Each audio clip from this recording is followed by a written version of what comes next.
This episode contains graphic content that may not be suitable for all ages. Listener discretion is advised. If you or someone you know is struggling or in crisis, help is available. Call or text 988 or chat with someone at 988lifeline.org. Those outside of the US, reach out to someone at your local crisis center or hotline.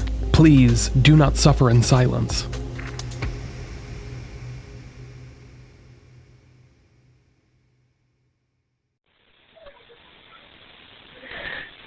Dallas 911, what's the address of your emergency? I'm at Prosperity Avenue. What's your apartment, ma'am? It's a house. Okay, and your class 3 Sunnyvale and Stanley? What's going on, ma'am? You need police, fire, or ambulance? I don't know. I need the police, I think. Tell me what's going on. My granddaughter left here at 6 o'clock this evening. She was going to a wake.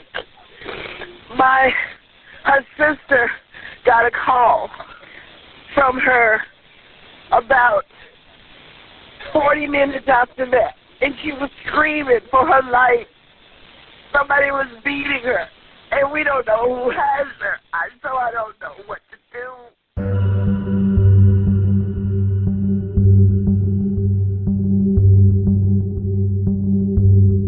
At approximately 8:30 p.m. on Friday, March 7th, 2014, police dispatchers in Dallas, Texas received a call from the grandmother of a 24-year-old woman who had only been missing for a couple of hours, but had gone missing under extremely distressing circumstances. Just hours before the call you heard a moment ago, this young woman had made an unintentional phone call to her sister, during which she seemed to be screaming at and fighting back against an unknown assailant. By all indications, she had been fighting for her life. At the time the grandmother made this 911 call, this young woman had not been seen or heard from for nearly 2 hours and wasn't answering her phone. Understandably, her family was scared for her well-being and turned to the one place they had been taught to turn to in moments of crisis: the police. What they received, however, was a frustrating response that ultimately led to an overhaul in how certain 911 calls were handled in the state of Texas. It also left the case of their missing loved one in a static position, with it being unsolved more than a decade later, almost undoubtedly due to the decisions made by police officials in those early hours. This is the story of Delisa Kelley. Delisa Micheal Kelley was born on July 24th, 1989, and would grow up in Oak Cliff, Texas, a suburb of Dallas. Oak Cliff was once its own town, but has slowly been absorbed into the sprawling city of Dallas, east of Fort Worth and Arlington. There, Delisa was always close with her mother, her grandmother, and her sisters, and throughout her adolescence, never really made any waves. She was always well-liked and highly regarded by those that she went to school with, and never really got into trouble. LaShondra Kelley, Delisa's mother, later recalled to NBC5, "That laugh. She had a laugh that would grab you from across the street. Who is that?"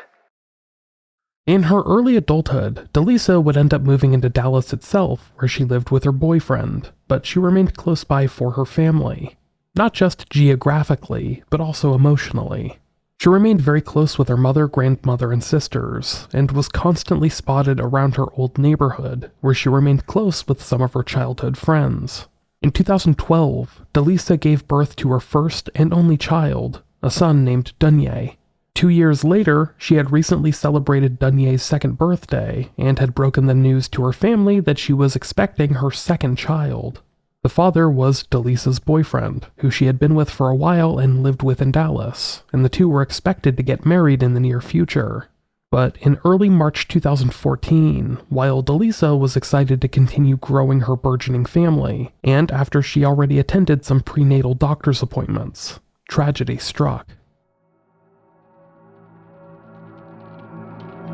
On the afternoon of Friday, March 7th, 2014, Delisa was headed to a friend's house for a wake. One of her childhood best friends, who she had known for years, had been in a fatal car accident the week prior. So that afternoon, Delisa visited with her grandmother at her home in Oak Cliff until approximately 4:30 p.m.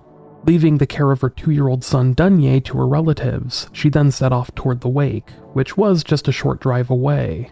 Because she did not own a car, Delisa had originally planned to take a bus. But likely knowing that the bus would take her quite a while to get to the location of the wake, she then set out to find a ride. Sadly though, she would never make it to the friend's wake. After leaving her grandmother's house, Delisa began walking down Prosperity Boulevard towards her friend's home, where a showing and wake was taking place that evening. A resident of the area would spot her walking by on the sidewalk while talking on the phone, and she was reportedly quite animated. It looked like she was arguing with someone on the other end. This was one of the last known sightings of Delisa Kelley. Roughly 2 hours later, one of Delisa's sisters received a phone call from her, but it quickly became apparent that she might not have intended to dial. Delisa's sister answered, and almost immediately wished she hadn't. On the other end, she could hear a woman's voice, clearly Delisa's, yelling out at someone physically assaulting her.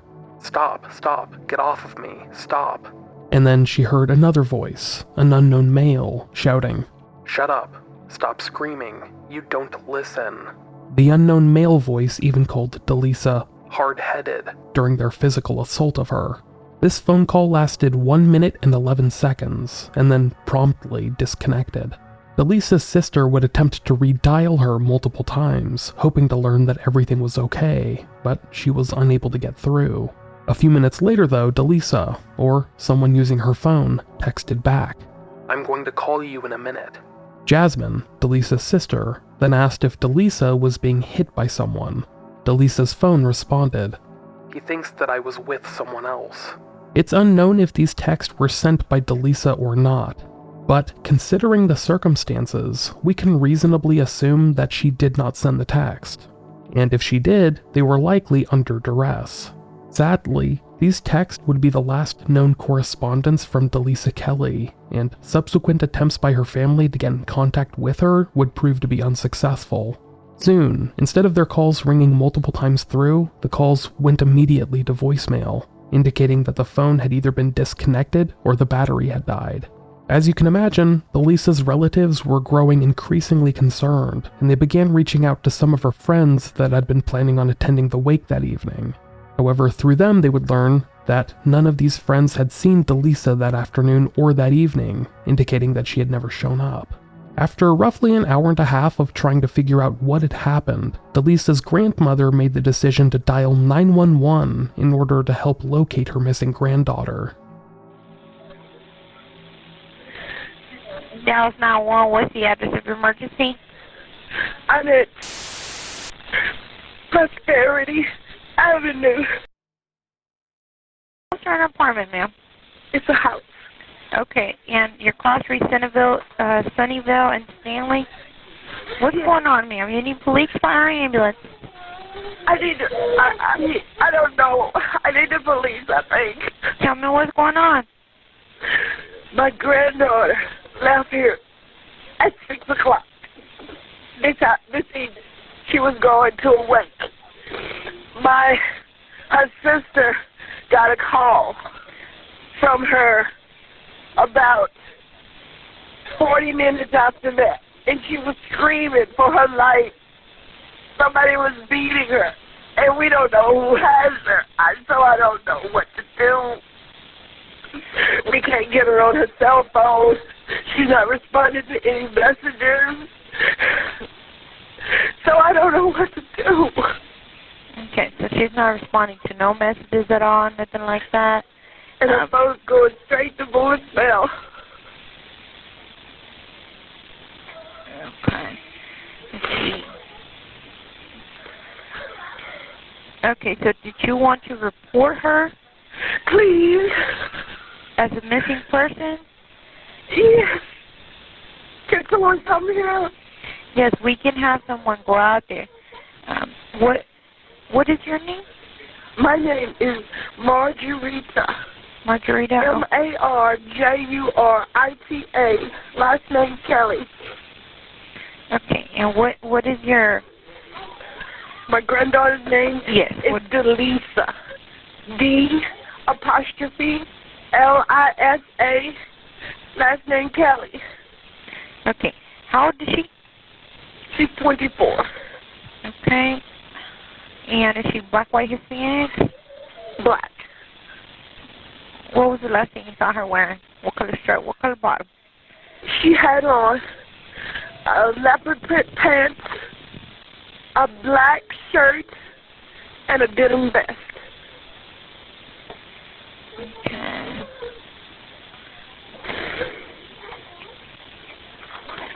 Okay, and do you know if she's diagnosed with any mental or physical disabilities?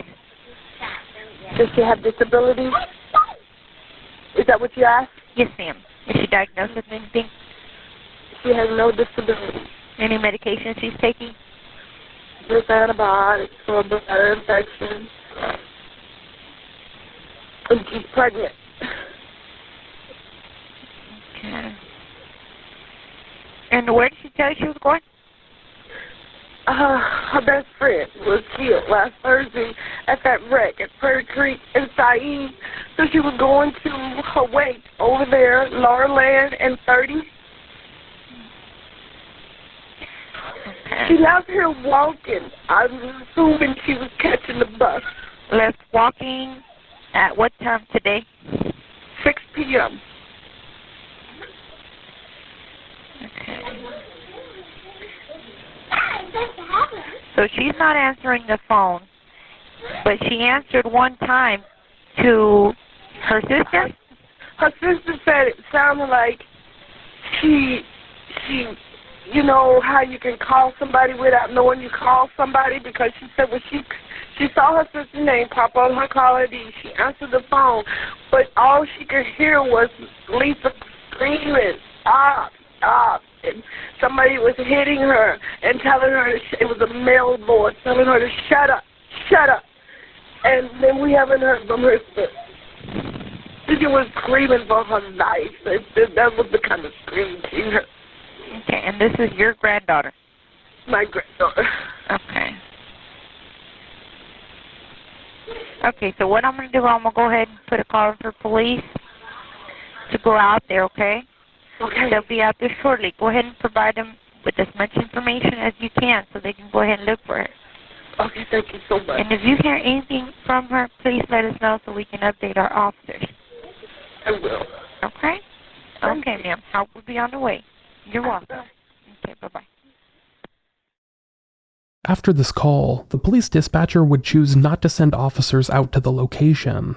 Instead, she made a separate phone call to a sergeant with the Dallas Police Department named Kevin Mansell.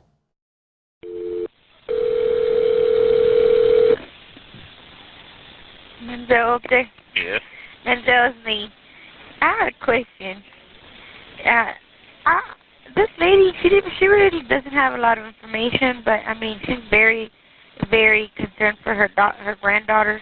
Her granddaughter called her sister, and they haven't seen her. They haven't heard anything from her. She wants to report her as missing, but she called her sister, and she was screaming and yelling, telling The her granddaughter called the other granddaughter? Yeah, she called her sister. Okay, not the grandmother's sister, which would be the girl's aunt. Yeah. Okay. And she told her that she didn't tell her anything. She's on open line disturbance of a female yelling, screaming, stop, stop, stop hitting me. And Where does she live? with her grandma. Okay, the grandmother called us? Who's calling us? The grandma. The Grandma's person she calling lives us? with. It said the grandchild. Left. Hang on 1 second. Hang on. 911 myself.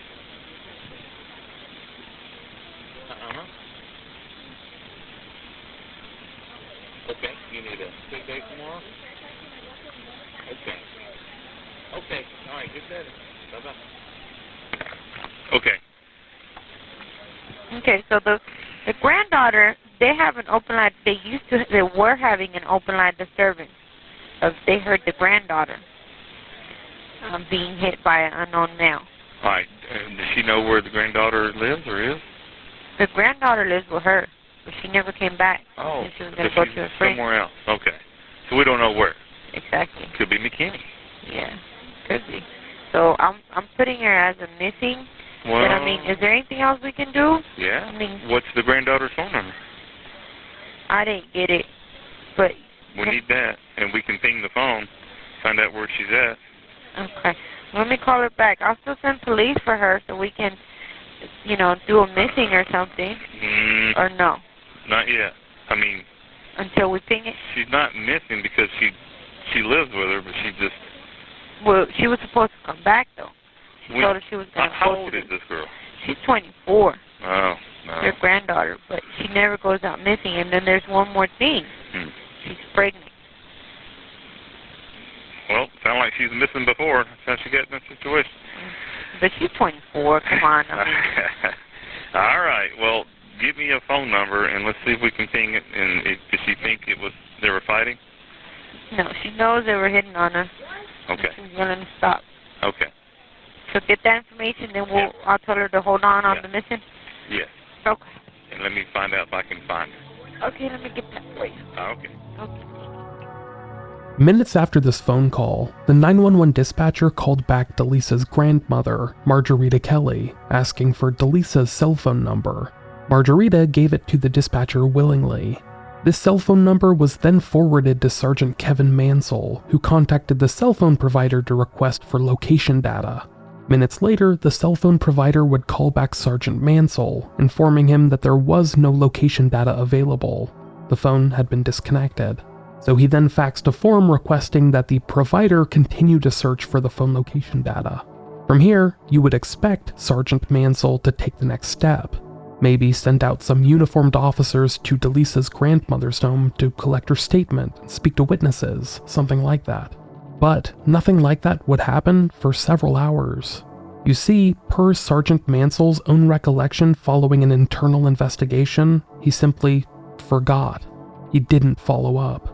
Meanwhile, hours began to pass, and it became apparent that something had happened to Delisa Kelley.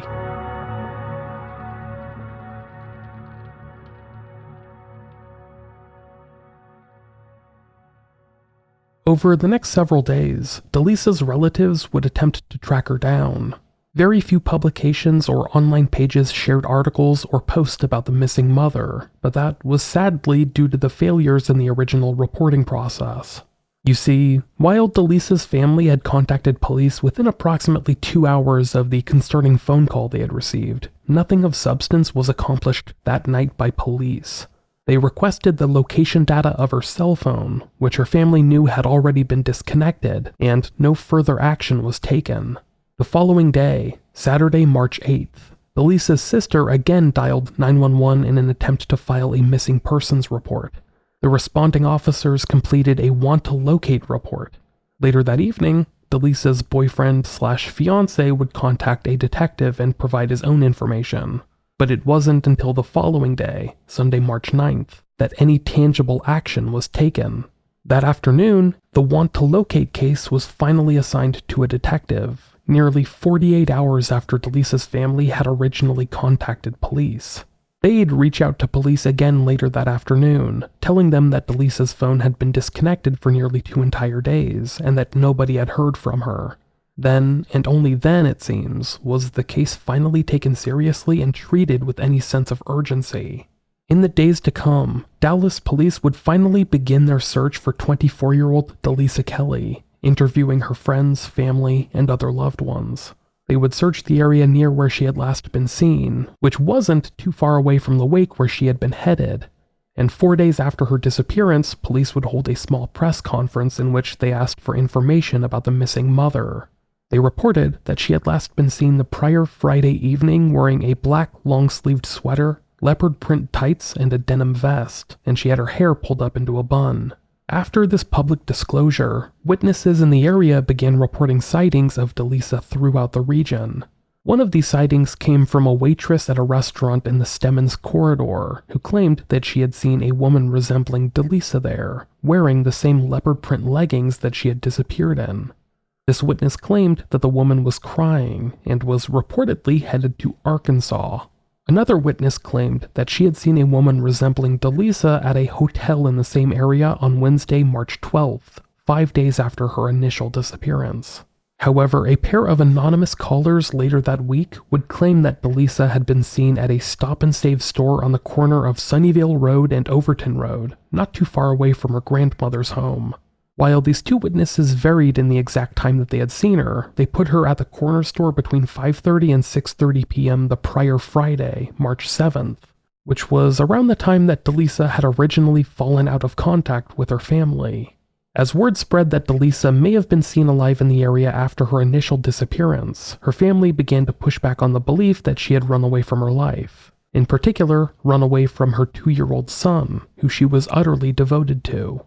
Delisa's mother, LaShondra Kelley, told NBC5, "Her son is her number one priority. Up until that day she disappeared, she had never been away from her son 24 hours. Sadly, none of these reported sightings would lead to the safe return of 24-year-old Delisa Kelley. 1 week after she had last been seen by her family, they would finally learn what had happened to her. That's after the break.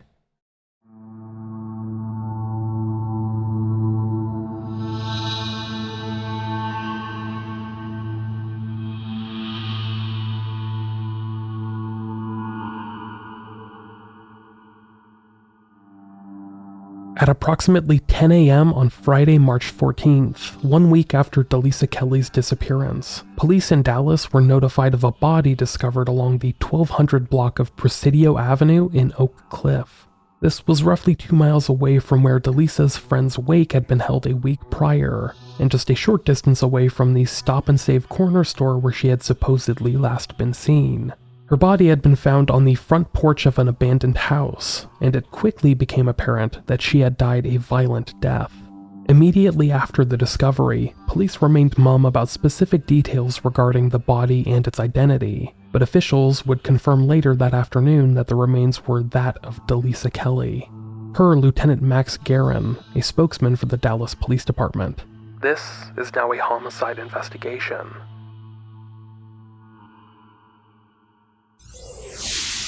The pregnant Dallas mother, missing for a week, was found murdered. Her body discovered in an abandoned home on Presidio Avenue in Oak Cliff. She was last seen walking a few blocks away from there on Prosperity Avenue. There was a concerning call from her cell after she disappeared. Fox 4's Phil Alvarado at the Dallas Police Department. What's the latest in the murder investigation, Phil? Clarice, this case is now in the hands of homicide detectives here in Dallas. Police have not said when or how the woman died, except that the family says they've been told that she was not shot or stabbed. The family knows from that phone call that she was attacked. Now it's up to Dallas police to find out who did it. Delisa Kelley's picture is still taped to the wall of the neighborhood store in Oak Cliff where she was last seen. Jasmine Stewart believes she listened to her sister's last moments as she fought for her life after Kelley somehow called her cell phone. She was telling him to get off of her, stop, get off, get on. I guess he was on top of her or whatever, and she just kept telling him get off of her, stop, and he was telling her shut up, stop screaming. Kelley has a 2-year-old son. She was 8 weeks pregnant. The call still haunts her cousin. That was obvious. It was a struggle. And you could hear her screaming in the background, stop, stop, get off of me, like yelling at the top of her lungs. Family members tried to call back, but no one answered. But someone was returning their text. They said, what's going on? Because I heard you screaming and he telling you be quiet and you telling him to stop. And she responded, or her phone responded, he thought I was with somebody. And the last message sent to her phone said, so what did he do? And that was the last conversation. No one believes Kelley wrote any of that. I believe whoever it was already aware of that, Okay, she got people that's concerned and looking for us. A week after she disappeared, police came to their door again. The wait was over. That was the body that they found this morning. Kelley's body was found in an abandoned house in the 1200 block of Presidio, not far from her grandmother's house where she'd left, even closer to the convenience store where she went to catch a bus. Kelley was going to the wake of a friend who was killed in a car crash that was covered on Fox 4 News last month. Devoted family member, friend, whatever. She was devoted. Once she gave her word, you knew that she meant it.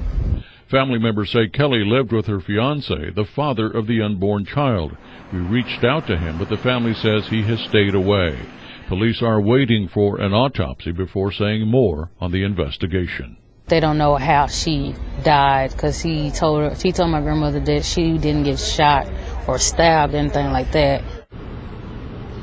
Police have told us that while they were investigating the missing person case, that they did talk to several family members as well as the fiancé, and they say that everyone has been cooperating with the investigation.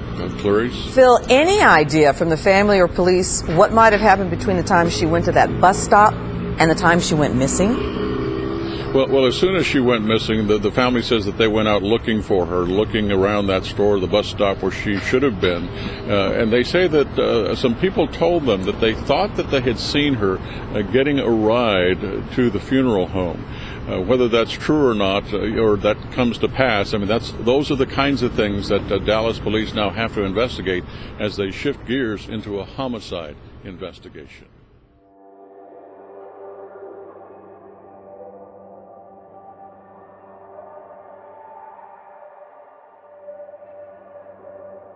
The autopsy of Delisa Kelley's body was carried out by the Dallas County Medical Examiner's Office and determined that she had been strangled and beaten to death.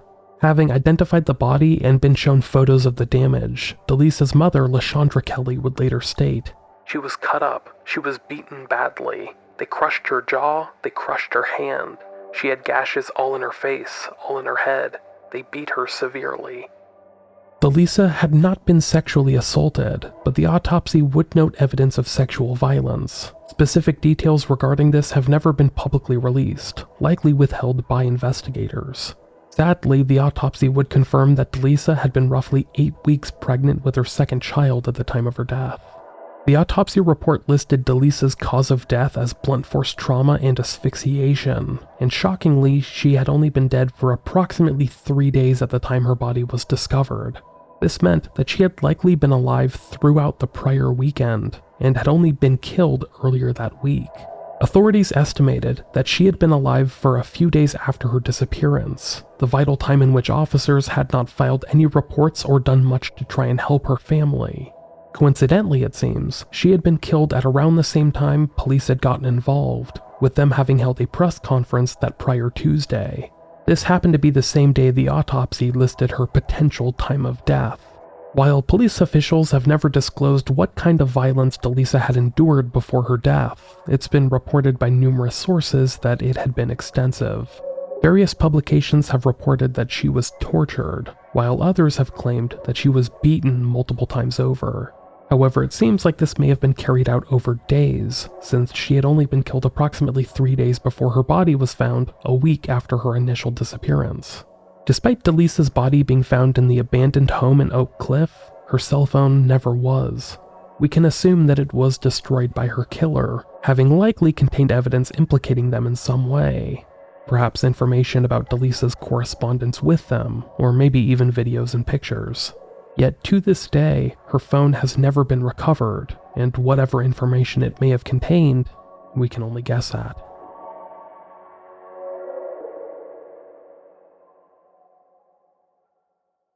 In the wake of this crime, scrutiny fell upon the call center that had received the original call from Delisa Kelley's family, as well as the police officials that had overseen it early on. It was noted that the original 911 dispatcher, who spoke to Delisa's grandmother on the evening of March 7th, went against protocol by not sending police officers to their location. Instead, if you recall, she consulted her supervisor, Sergeant Kevin Mansell, who then instructed her to hold off on sending out any officers and put in a request for the phone company to perform a location search on Delisa's cell phone. But then, per his own admission during the subsequent internal investigation, he then got distracted by other things and forgot to follow up.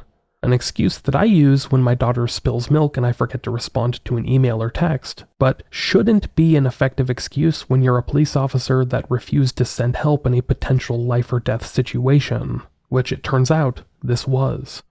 As a result, Sergeant Kevin Mansell, who oversaw the call center that night, was placed on administrative leave for 5 days as the internal investigation was carried out.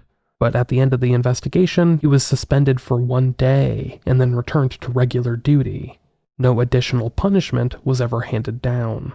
Delisa's family would criticize the way the case was received and handled by the Dallas Police Department, with them having done everything the right way. They learned that something was wrong, tried to figure things out on their own, and then contacted police shortly thereafter.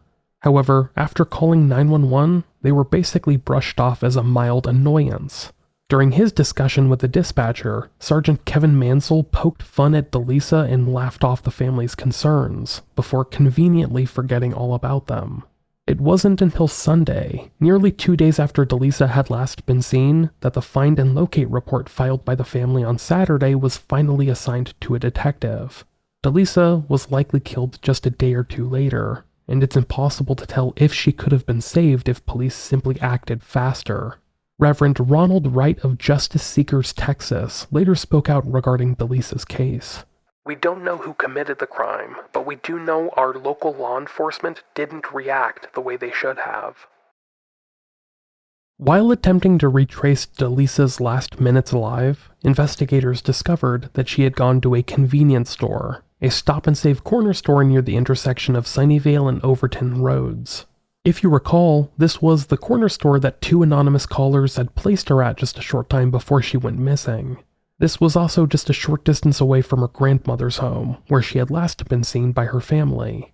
At the time, Delisa had been trying to find a ride to her friend's memorial service and wake, and reportedly left her grandmother's home while attempting to find a ride. Having grown up in the area, she'd likely hoped that she would have been able to easily find a friend that was also planning on going, and hoped to get a ride the short distance. Witnesses recalled seeing her walk toward the direction of the corner store while talking on the phone, but she seemed to be in an argument with someone. Surveillance cameras captured Delisa entering the stop-and-save convenience store at 6:09 p.m., talking to someone on the phone at the time. Exterior cameras would capture her exiting the store at 6:13 and turning right out the front door. From there, she seems to have followed a man she had walked into the store alongside, who then entered into the driver's seat of a blue 1986 Mercury Grand Marquis. Delisa is seen in the footage entering the passenger door of the vehicle, and this would be the last known sighting of her. As I mentioned, this took place at 6:13 p.m., which was 33 minutes before Delisa made that distressing phone call to family members, where she could be heard being beaten by an unknown male. Police were able to identify and track down the driver of the vehicle, although they never made any public comment about him or his potential involvement. Yet it has been reported that this man was a 54-year-old resident of Oak Cliff, who was arrested a couple of weeks later on March 20th. For indecency with a child. He had reportedly been fondling himself in public in front of a woman and her 3-year-old daughter. While in custody on those charges, police interviewed him about the ride he had given Delisa Kelley shortly before her disappearance and presumed murder. Despite changing details of his story throughout, he'd claimed that he had only given her a ride, and that had been the extent of their time together. In one of the few public statements made by police in this case, back in August 2014, Detective Brian Tabor of the Dallas Police Department stated that the vehicle itself had been detained and searched for any forensic evidence, and presumably nothing was found. It's very possible that this man in the blue Grand Marquis had just given Delisa a ride to her friend's wake or an area nearby, and maybe that is where she encountered her eventual killer. However, because of the sketchy circumstances, it's unlikely that he's been ruled out as a suspect. Another prominent person of interest in this case is someone that police undoubtedly circled early on, Delisa Kelley's boyfriend/fiancé, who also was the father of her unborn child. At the time, the two had been living together and were reportedly set to get married in the near future. For the sake of brevity, I'll just refer to him as Delisa's boyfriend from here on out. While information about this case in general is pretty sparse, information about Delisa's boyfriend is even harder to find.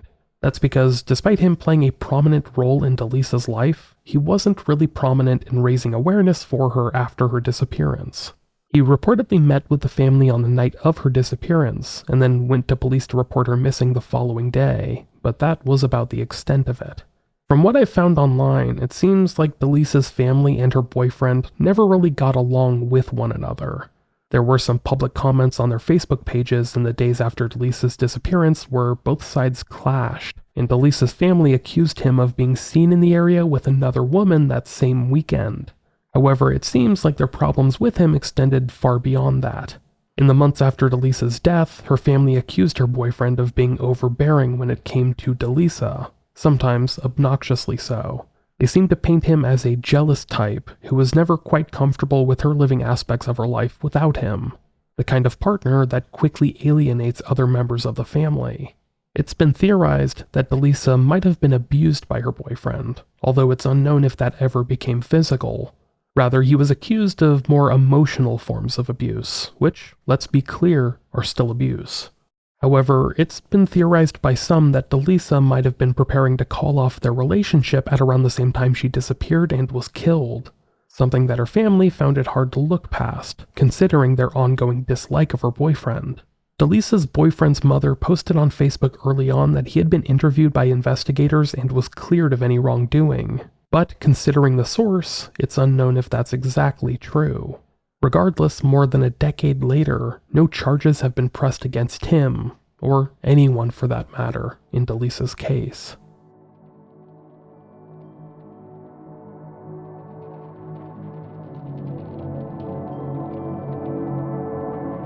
While there have been few updates in this case, there have unfortunately been echoes of it over the years. Not only in cases in the Dallas area where women have gone missing or been killed in potential domestic abuse situations, but in other stories with a different set of wide-ranging consequences. One such case saw the reemergence of a prominent figure from Delisa's story, and this time they made national headlines. More than 2 years after Delisa's murder, 32-year-old Anthony Tony Timpa was killed by police in Dallas, having called for assistance with some psychological problems he was having at the time. Tony, a white trucking executive from Rockwall, Texas, called 911 amidst a mental episode, having not taken his prescription medication for schizophrenia and depression. As it would later come out, Tony had taken cocaine that evening, further altering his mood. Despite Tony calling for emergency assistance, 3 Dallas police officers arrived at the scene with hostile intentions. Tony, already handcuffed by a couple of security guards at the time, was mostly subdued. In an attempt to further subdue him, Dallas police officer Dustin Dillard began restraining Tony on the ground, putting a knee on his upper back and lower neck, using his own body weight to pin Tony Timpa down. Over the next 14 minutes, Officer Dillard would remain in this fixed position while he and the other 2 officers, Officer Danny Vasquez and Sergeant Kevin Mansell, cracked jokes and laughed about their ongoing predicament. All the while, Tony laid face down, struggling to breathe. In between gasps of air, he begged for help and told the responding officers, "You're gonna kill me." And that's, sadly, exactly what happened. The 3 officers kept Tony Timpa subdued on the ground in that fixed position, a move almost identical to the one that killed George Floyd a few years later and was rightfully condemned for its lethality. Within 20 minutes of the 3 police officers arriving at the scene, Tony Timpa was dead, and the officers' body cameras had captured all of it. The jokes, the laughing, and the heart-wrenching sounds that Tony Timpa made in his final moments. I'm not gonna play it for you here, but you can look it up for yourself. And full disclosure, it's a tough listen. This body camera footage would not get publicly released for several years, and when it did come out, it went against everything the 3 officers had claimed happened that fateful night. Tony wasn't being aggressive when they first arrived, nor had they done anything to help him in any way. Instead, they stopped him from being able to breathe and laughed at his expense while he died. There's no way to sugarcoat it. That's exactly what happened. Despite that though, no punishments would be handed down against the 3 officers. Misdemeanor deadly conduct charges against all 3 were dropped in March 2019, with the state deciding that they were protected under qualified immunity laws, meaning that they all returned to active duty shortly thereafter. Between then and now, Sergeant Kevin Mansell has since retired, likely with his full pension in tow. However, the qualified immunity decision allowed a lawsuit by Tony's family to move forward, resulting in a $1 million verdict that was handed down in September 2023. The money was allocated for Tony's son, who was just a young child at the time, and, like Delisa Kelley's son, has had to grow up without a parent in his life, something that no amount of money can ever fix. Despite the vast array of differences between them, it's been hard not to draw correlations between Tony Timpa's and Delisa Kelley's cases, if only for the prominent role that Kevin Mansell played in both. In both cases, Kevin Mansell, then a sergeant with the Dallas Police Department, showed a disgracing lack of basic respect for his fellow human beings, abusing his position as a police officer to crack jokes about people that simply needed his help. It's hard to overlook the fact that if authorities in Dallas had taken their investigation of Mansell seriously back in 2014, Tony Timpa might still be alive. After all, he was the superior officer during the fatal interaction Tony had with police in 2016. He could have directed Officer Dustin Dillard to not place his knee directly down on top of Tony Timpa's upper back, but he didn't, because he didn't care. He probably never did. When it comes to Kevin Mansell and others like him, I can only hope that if they ever need help that they receive the exact same type of grace and service they have shown others in the past.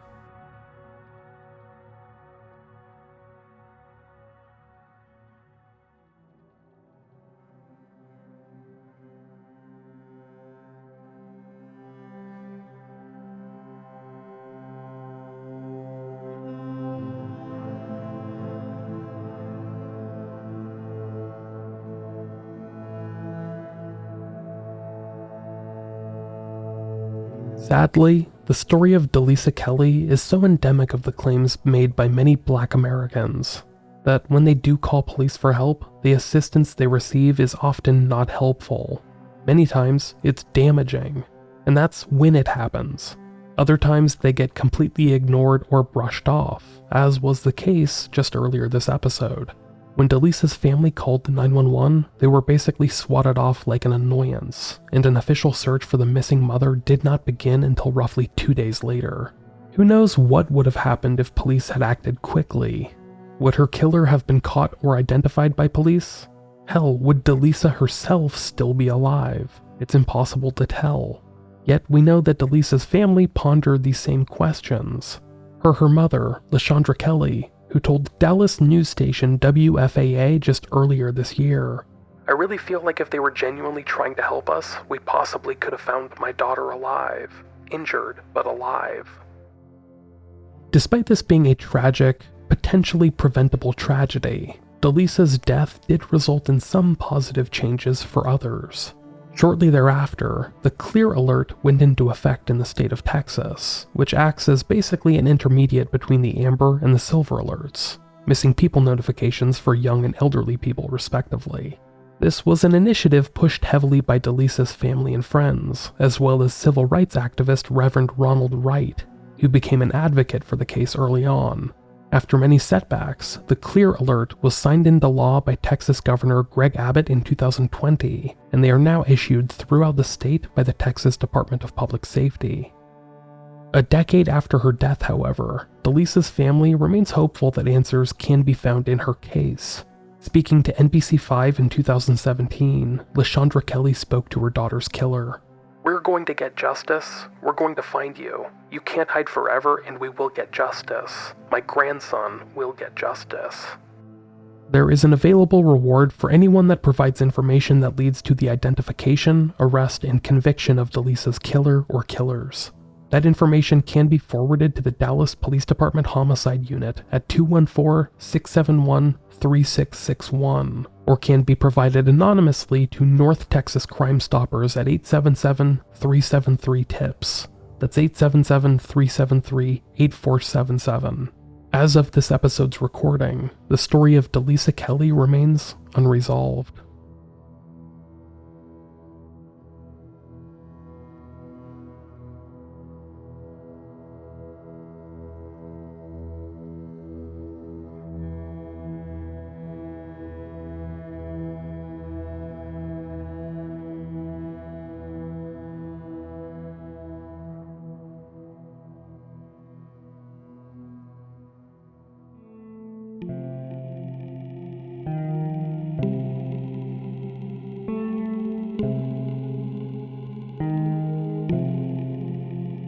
Thank you for listening to this episode of Unresolved. This episode was researched, written, hosted, and produced by myself, Micheal Whelan. The music throughout the episode was also composed by myself, except where noted in the show notes. The producers for this episode, who support the show each month on Patreon, include Roberta Jansen, Sarah Moscaratolo, Ben Crocum, Scott Meesey, Marion Welsh, Jacinda Class, Lauren Nicole, James Weiss, Crystal J., Alex Kalergopoulos, Annie Broad, Stephen Diaz, Riddis Bauza, Heather Fiddler, Anna T., and Brutalist. Thank you all for your support. I would also like to shout out the other patrons who continue to support the show. You can become a producer or a patron by heading to patreon.com/unresolvedpod, where you can get access to our entire archive of bonus episodes, as well as the Patreon exclusive show, Resolved. I'm currently in the process of revisiting the BTK saga and remixing the episodes with new music, new information, and some better quality audio, and I already have a couple of stories lined up to cover for the Unresolved bonus episodes. Join the Patreon and make sure you get all of those as soon as they come out. Before we wrap things up, I would like to once again encourage anyone listening to leave the podcast a good review on Apple Podcast, Spotify, or wherever you get your shows. Those really do go a long way. Thank you all for listening, and I will be back with another new episode soon. Until then, I hope you all stay healthy, stay safe, and I will talk to you later.